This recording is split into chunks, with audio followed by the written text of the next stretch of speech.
I recently watched Oddballs because I hate myself and feel as though I must suffer for the sins that I have committed.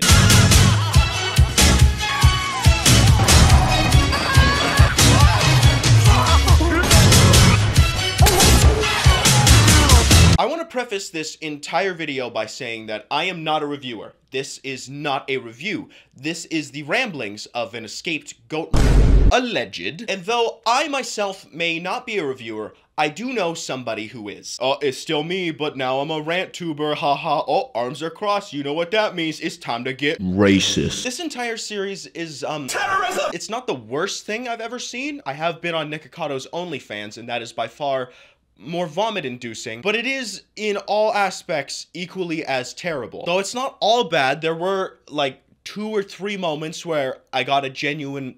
And that was about it. But is it worth it to sit through 231 minutes of the funny Marshmallow Man screaming when you could watch the entirety of Doug Walker the Nostalgia Critic's To Boldly Flee for less time and have way more enjoyment? I know what I would choose to do.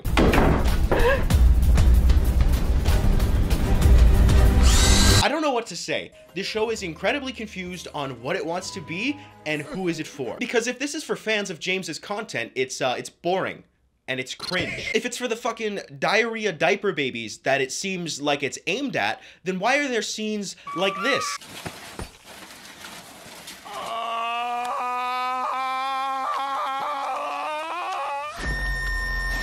That is terrifying, and I'm an adult. I'm an adult. I can vote.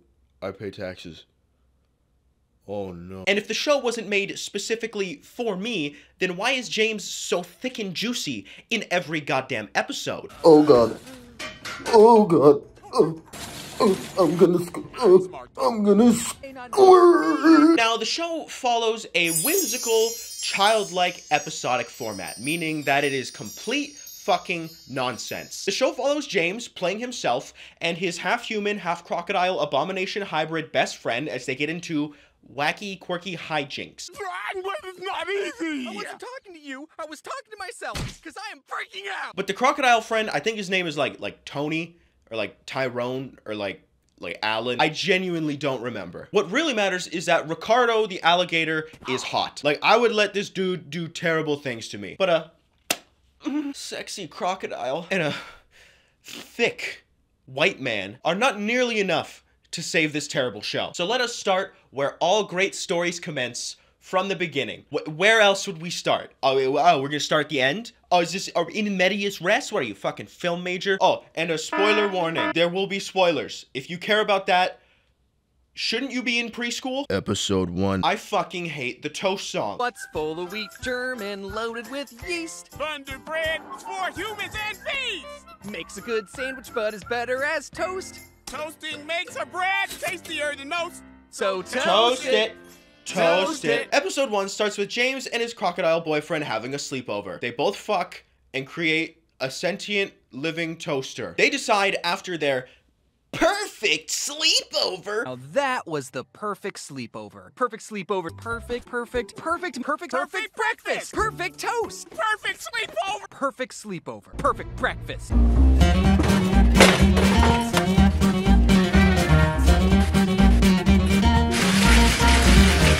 They both decide that their toast is not nearly toasty enough for the Toasty Club, so they outfit it with military-grade hardware to upgrade their regular toaster into a super toaster. Hijinks ensue. The toaster gains sentience and decides to revolt against its human crocodile overlords and fucking kills the crocodile.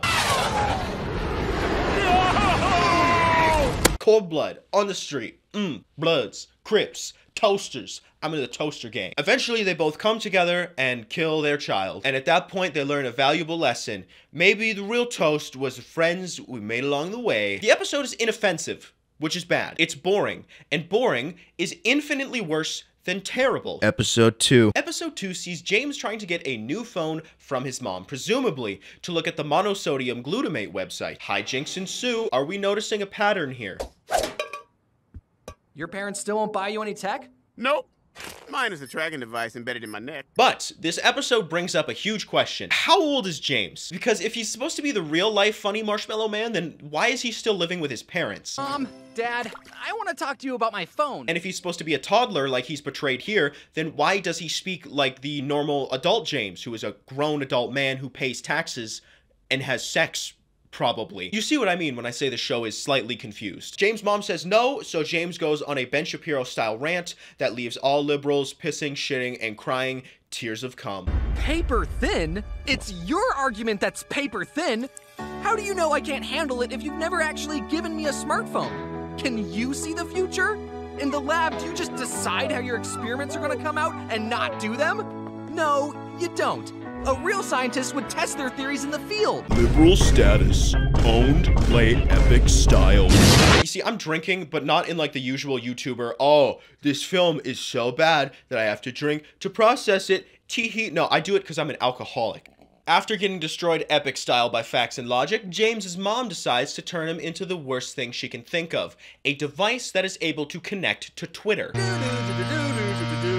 What the heck? Hello?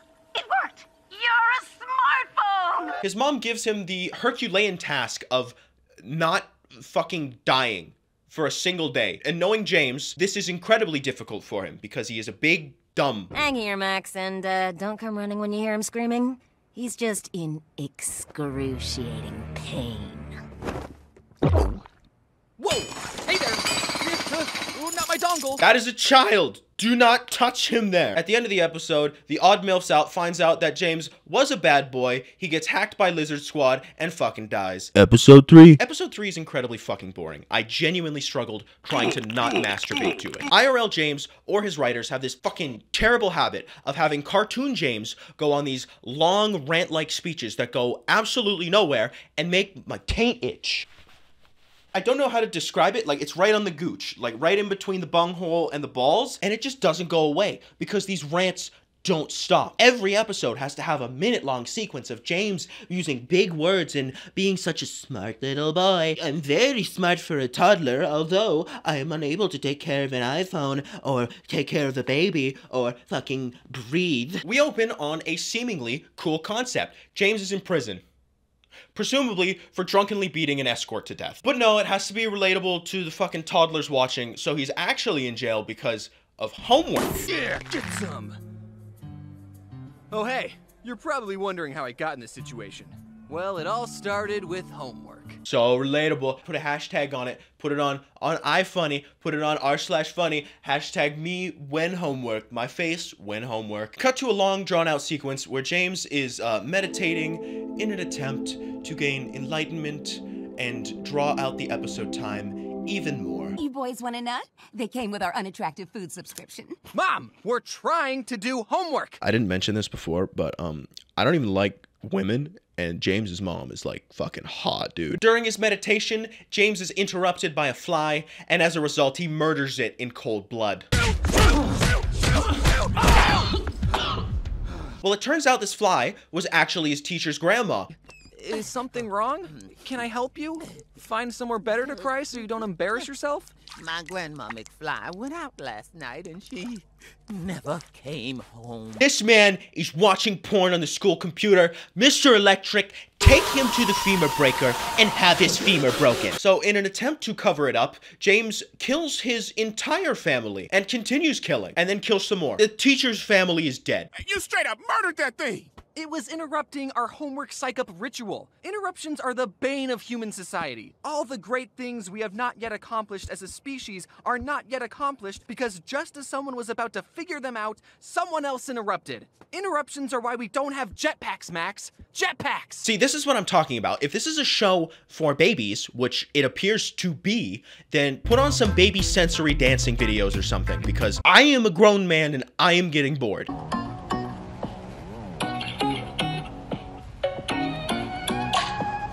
My mom would be so mad if she caught me watching this on a school night. That fly was on my turf. I don't go out into nature and randomly kill insects because that's their turf. But when a bug comes into my house, I take action. So if a praying mantis walked through that door right now, that mantis had better be praying, and conversely, when I go into nature, that praying mantis can ipso facto eliminate me.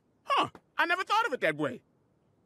Well, at least there won't be any repercussions. Hey guys, I think there's gonna be some repercussions. Well, in an attempt to avenge his slain family, the teacher hunts down James and tries to rip out his organs. But because it's a fucking baby show, I was waiting for the big reveal the whole time that, oh, no, actually, it was James's birthday, and the teacher was there, and his big knife, that was so he could cut the birthday cake, or, oh no, he was actually there to help James's dad with a woodworking project, that's why he had the big saw, or he was there with the rope, so he could tie James up and have his way with his tight little pussy. Anyway, the reveal comes, and it was actually worse than I was expecting. Which is why I'm here tonight, fixing your leaky gutter. My water? Mm-hmm. The recent rain exposed some problems with your drainage system, so your parents hired me to sort it out. And it turns out the grandma that we thought was dead the whole time is actually alive. Yay! But the fly guy, who is a fly, his grandmother is a human, and I don't even want to begin to contemplate how that works, so I will instead contemplate the fact that I have wasted my time that I could have been spending with my kids that my ex-wife won't let me see, watching the funny Marshmallow Man scream. Did you know your fly is down? Episode 4. My brain has been liquefied into a delicious soup. Line cutters. The lowest form of low. Honestly, if you ever catch me cutting, never talk to me again. What? No! Talking's how we talk. True. But line cutting is a crime against civilized society, Max. Anyone who does it should be ousted, shunned, banned. Oh! I stand corrected on my previous statements. The show is not boring, it is fucking tedious. Every time that James opens his fat gay mouth, I don't even want to put my penis in it anymore. I just want to fill it up with cement so I never have to hear him utter another syllable ever again. Episode 4 is inspired by the legendary Team Fortress 2 player Pyrocynical, as James's goal this episode is to eat a lot of ribs and get fat. But then a girl time travels from the future in order to cut in front of them in line so she can eat the ribs because ribs are not allowed in the future, and like food is all fucky in the future, and I zoned out and I started looking up this girl's name on Rule 34. James and the crocodile lose a game of rock, paper, scissors to an actual rock. Scissors, shoot, scissors, rock.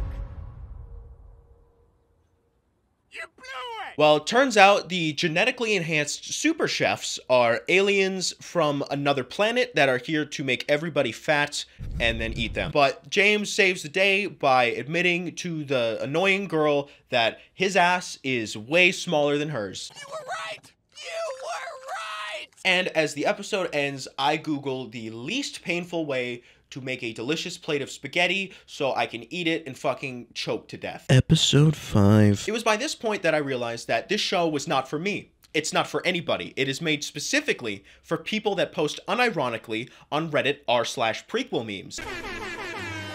After about the 20th unironic MLG air horn sound effect,